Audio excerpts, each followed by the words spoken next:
अब माननीय अर्थमन्त्री डाक्टर स्वर्णिम वाग्लेलाई वैकल्पिक विकास वित्त परिचालन विधेयक 2082लाई प्रस्तुत गर्न अनुमति माग्ने प्रस्ताव प्रस्तुत गर्न अनुमति दिन्छु।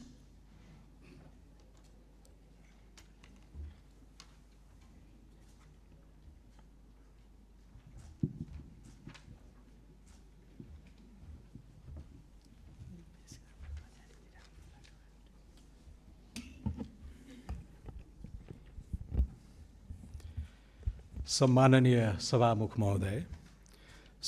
महोदयको अनुमतिले वैकल्पिक विकास वित्त परिचालन विधेयक 2082लाई प्रस्तुत गर्न अनुमति माग्ने प्रस्ताव प्रस्तुत गर्दछु। धन्यवाद।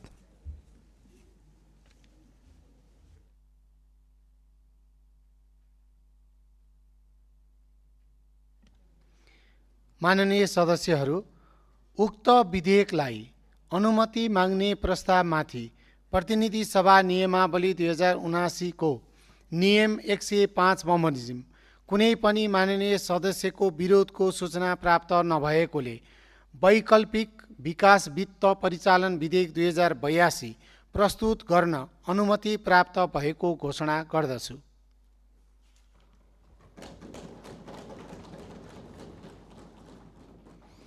माननीय सदस्यहरू, अब माननीय अर्थमन्त्री डाक्टर स्वर्णिम वाग्लेलाई वैकल्पिक विकास वित्त परिचालन विधेयक 2082 प्रस्तुत गर्न अनुमति दिन्छु।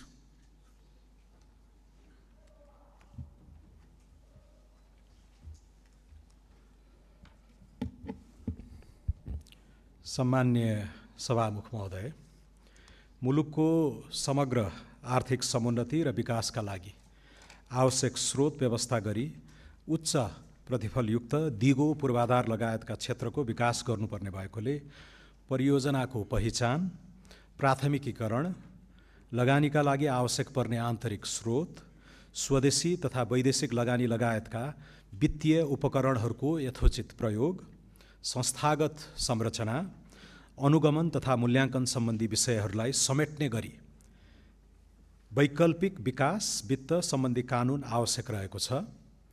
विकासका नवीन स्रोतहरूको परिचालन गर्न तथा यसको माध्यमबाट रोजगारी प्रवर्धन, दिगो आर्थिक विकास र दीर्घकालीन लगानी सुनिश्चित गर्न निजी क्षेत्रलाई सार्वजनिक पूर्वाधार विकासमा आकर्षित गर्न र वर्तमान वित्तीय स्रोतको कमी पूर्ति गर्दै राष्ट्रिय प्राथमिकताका परियोजनाहरूमा स्रोत जुटाई मुलुकको समग्र आर्थिक विकासका लागि स्रोतको